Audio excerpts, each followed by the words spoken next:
आज का class start करते हैं। पॉलिटी का आज हमारा दूसरा लेक्चर है। पिछले लेक्चर में मैंने आपको बताया था कि संविधान कैसे बना था, किसने बनाया था, कितनी समितियां थी, कहाँ कहाँ से कितने लोग लिए गए थे।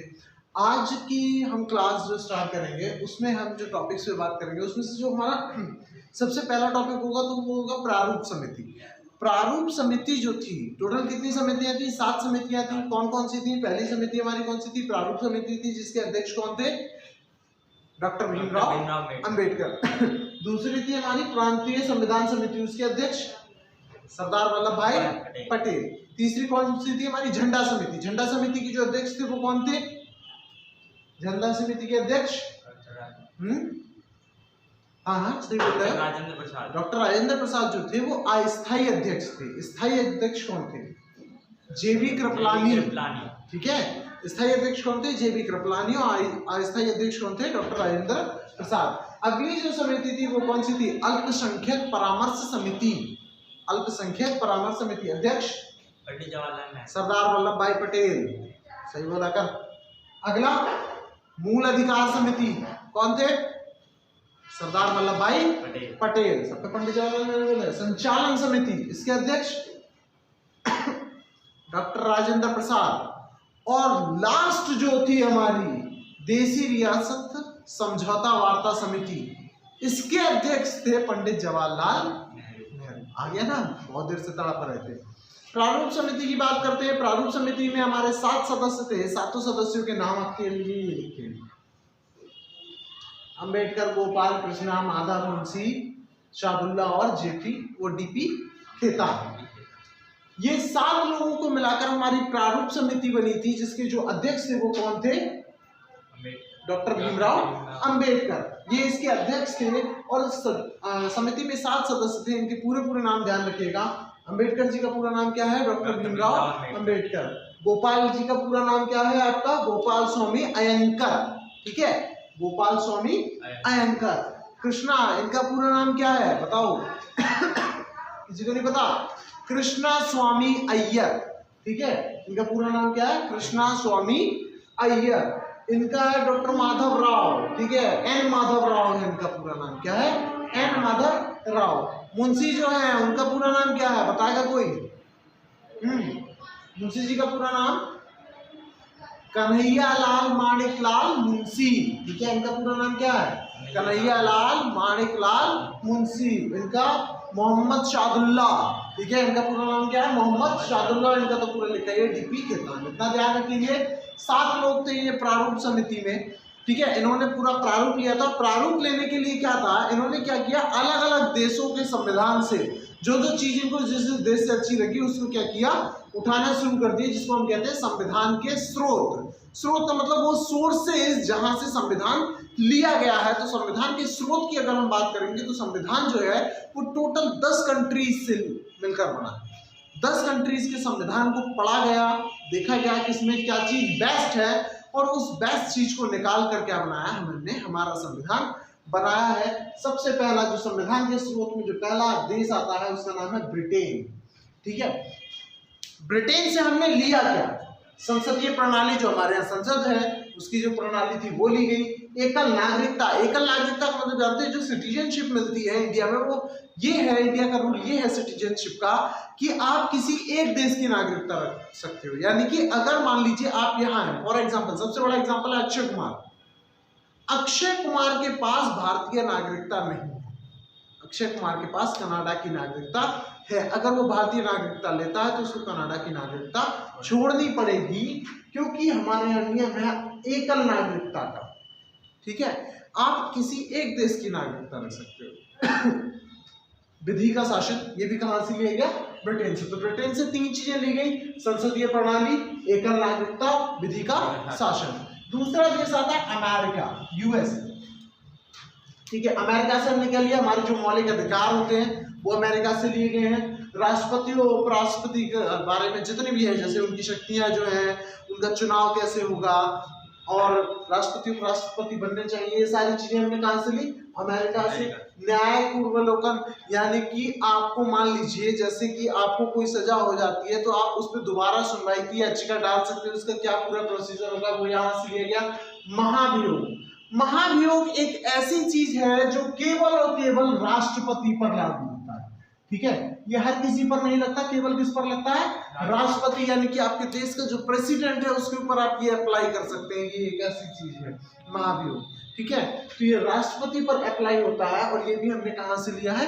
अमेरिका से लिया। क्या है महाभियोग? जब राष्ट्रपति के बारे में बताएंगे तो वहां पर थोड़ा सा बताएंगे आपको। कनाडा यानी कि कनाडा से जो हमने लिए वो क्या है? हमारे संघात्मक शक्तियां और अवशिष्ट शक्तियां। दो प्रकार की शक्तियां हैं, दोनों की दोनों हमने कहां से ली है? कनाडा से ली है, संघात्मक शक्तियां और अवशिष्ट शक्तियां। चौथा जो देश है वो है आयरलैंड। नीति निर्देशक तत्व और राज्यसभा में मनोनयन, ये दोनों चीजें हमने कहां से ली है? आयरलैंड से ली है। क्या क्या? नीति निर्देशक तत्व और राज्यसभा में मनोनयन। और यहाँ ध्यान रखना, मनोनयन की जो संख्या है वो कितनी है? 12 है। 12 मनोनयन होते हैं राज्यसभा के अंदर, ठीक है। क्या होता है मनोनयन वगैरह वो आगे देखेंगे। आयरलैंड से हमने क्या लिया? नीति निर्देशक तत्व और राज्यसभा में मनोनयन। उसके बाद बात आती है नेक्स्ट नंबर 5, 3 हो गया, 4 हो गया, नंबर 5 यानी कि जर्मनी। जर्मनी से हमने लिया है आपातकाल, इमरजेंसी जो लगती है उसके बारे में पूरी विवेचना आपको मिलेगी article number 356, 352 and article number 360। इन तीनों में क्या मिलेगी आपको? पूरी की पूरी विवेचना मिलेगी। किसकी? आपातकाल, इमरजेंसी कैसे देश में लगाई जानी, क्या कंडीशंस होती है इमरजेंसी की, वो सब हमने जर्मनी से लिया। नेक्स्ट है आपका ऑस्ट्रेलिया। ऑस्ट्रेलिया से क्या लिया था हमने? प्रस्तावना, यानी कि जो आपको पता होगा, बताया था उद्देश्य प्रस्ताव पंडित जवाहरलाल नेहरू ने पेश किया था, ठीक है। उस उद्देश्य प्रस्ताव को हमने प्रस्तावना बनाया है, वो कहां से? उसका पूरा फॉर्मेट कहां से लिया गया था?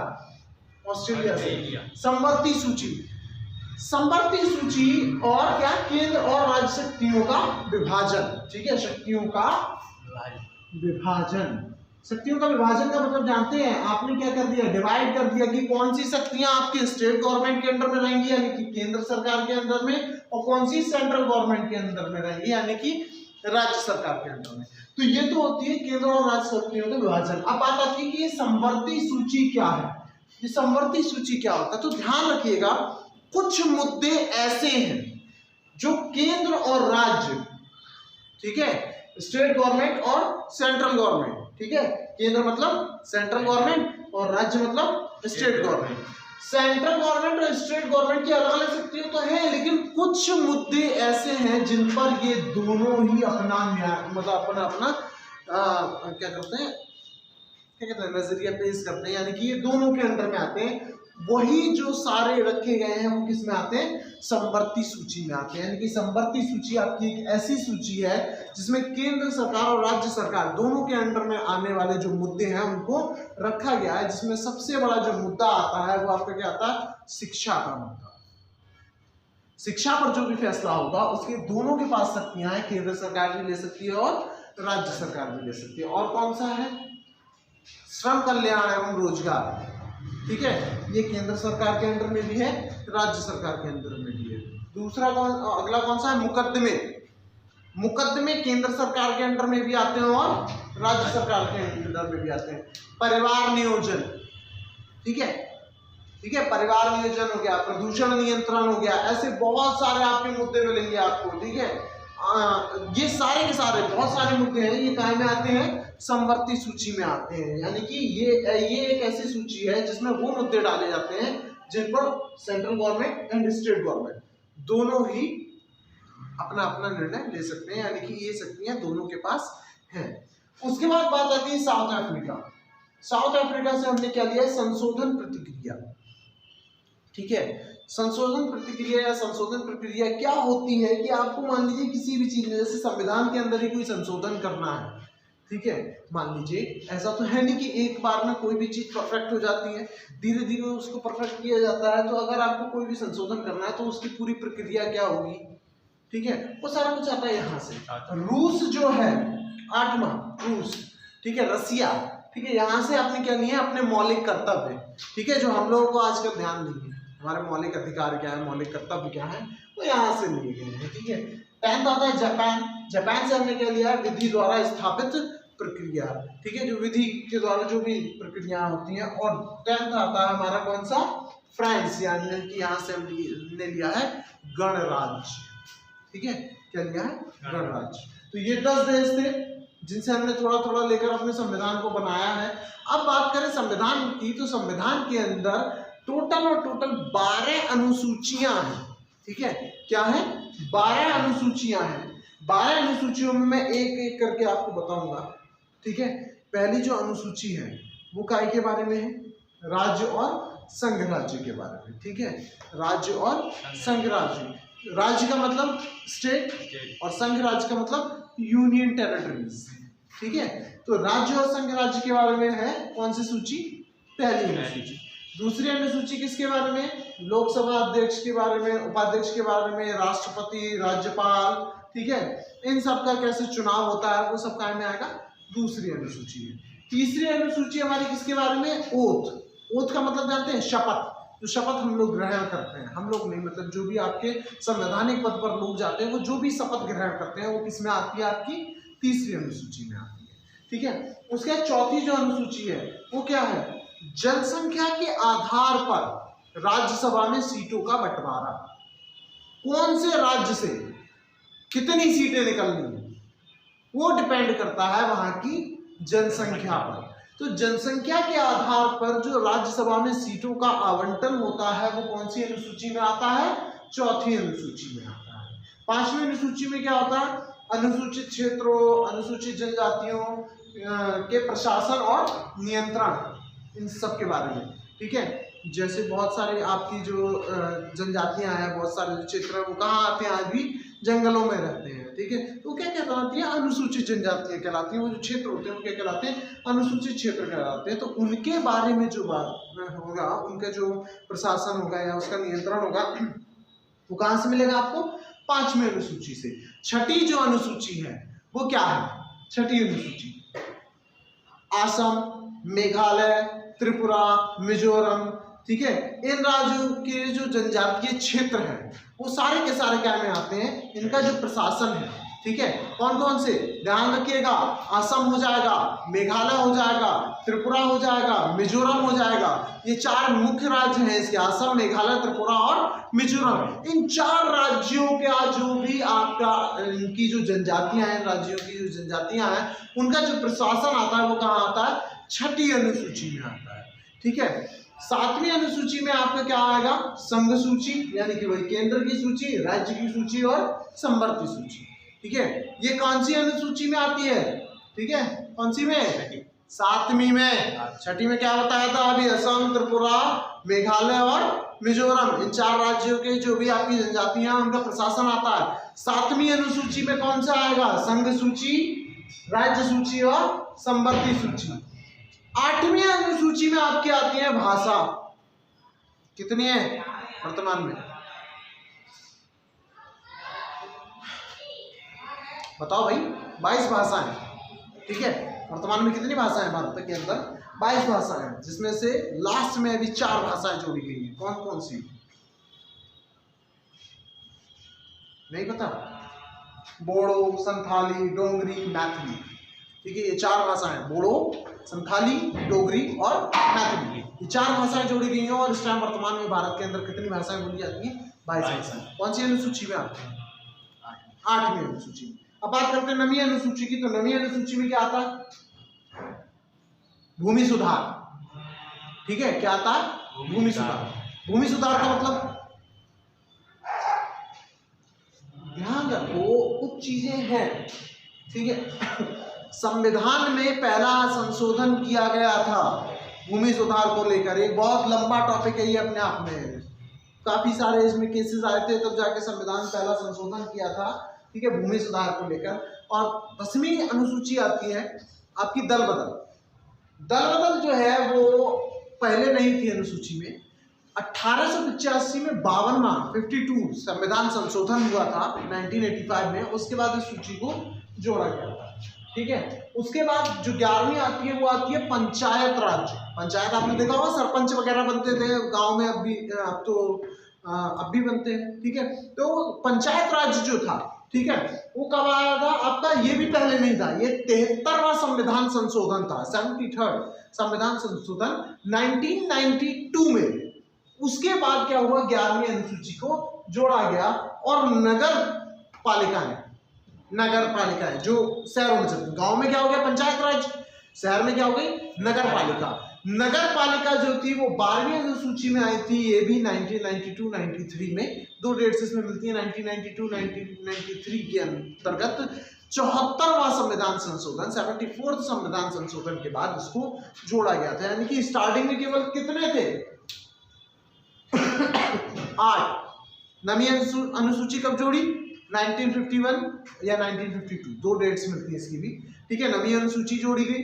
10वीं अनुसूची कब जोड़ी गई 1985 और 11वीं अनुसूची 1992, 12वीं अनुसूची 1992-1993 के अंतर्गत जोड़ी गई। जब संविधान को लिखा गया था तब कितनी थी 8 अनुसूचियां, ठीक है। जो आपकी नवीं अनुसूची जोड़ी गई, ठीक है, वो कौन सा संविधान संशोधन था पहला, ध्यान रखिएगा। नवीं अनुसूची जब जोड़ी गई तो कौन सा संविधान संशोधन था पहला संविधान संशोधन था। 10वीं अनुसूची जोड़ी गई तो कौन सा संविधान संशोधन था 52, कौन सा था 52। 11वीं अनुसूची जोड़ी गई तो कौन सा संविधान संशोधन 73 और 12वीं अनुसूची जोड़ी गई तो कौन सा संविधान संशोधन 74। नवीं अनुसूची पहला, 10वीं 52, 11वीं 73 और 12वीं 74, ये संविधान संशोधन थे, ठीक है। 1952, 1985, 1992 और 1992 याद करें, ठीक है। समझ में आया इतना। अब जो बात आती है यहां से आपका मेन चीज स्टार्ट होती है संविधान की प्रस्तावना। जो उद्देश्य प्रस्ताव दिया था पंडित जवाहरलाल नेहरू ने, उस उद्देश्य प्रस्ताव को हमने संविधान की प्रस्तावना के रूप में रखा था और उस संविधान की प्रस्तावना का स्टार्टिंग होगा हमारे अगले टॉपिक में, अगले टॉपिक के रूप में। प्रस्तावना आप लोग लिख कर लाएंगे, प्रस्तावना आप तैयार करेंगे और मैं बताऊंगा उसके कुछ इंपॉर्टेंट टॉपिक। लेकिन उससे पहले एक चीज मुझे पूछनी है कि भाई जो उद्देश्य प्रस्ताव पंडित जवाहरलाल नेहरू ने दिया था वो किस डेट को दिया था। मैं आप लोगों को पिछले लेक्चर में ये चीज बता चुका।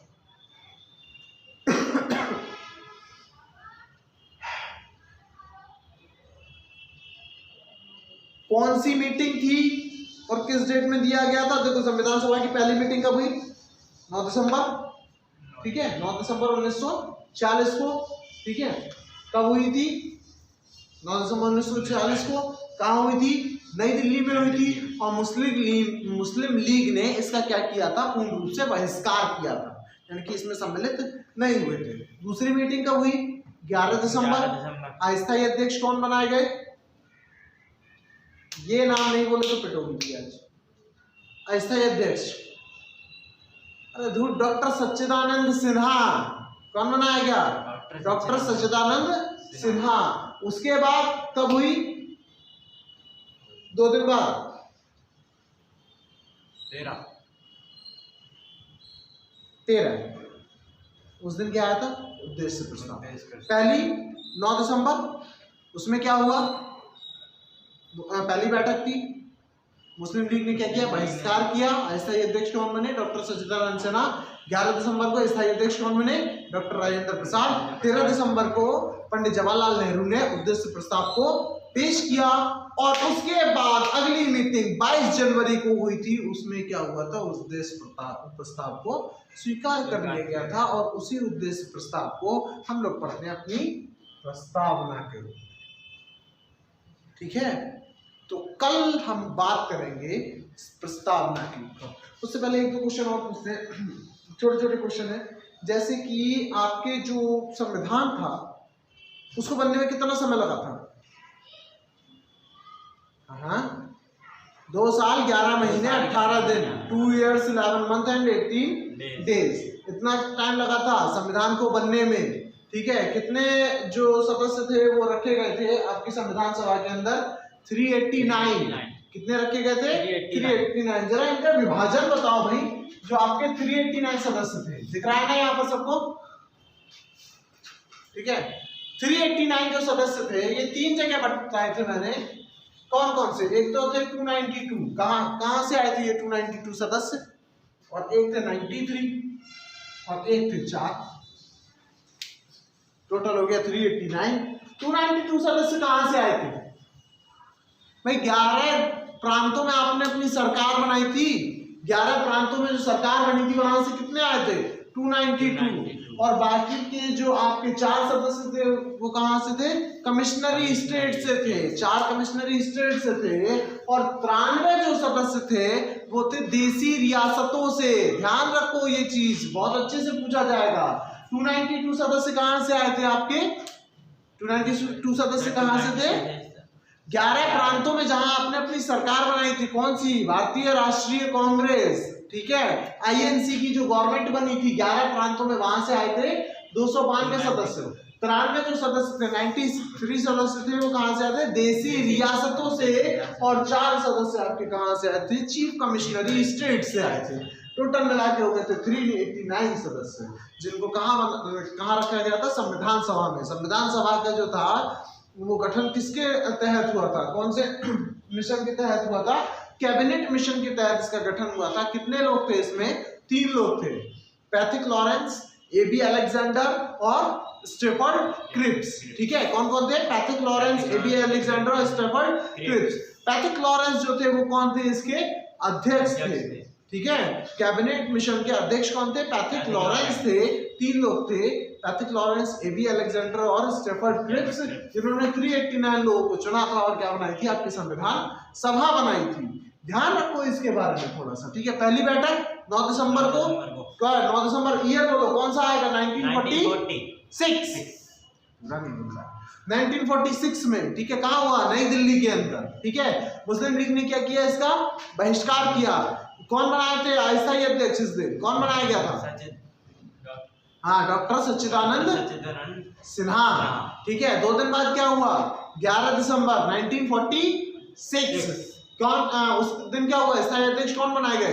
डॉक्टर राजेंद्र प्रसाद। हाँ, डॉक्टर राजेंद्र प्रसाद। उसके बाद 2 दिन बाद 13 दिसंबर 1946 क्या हुआ?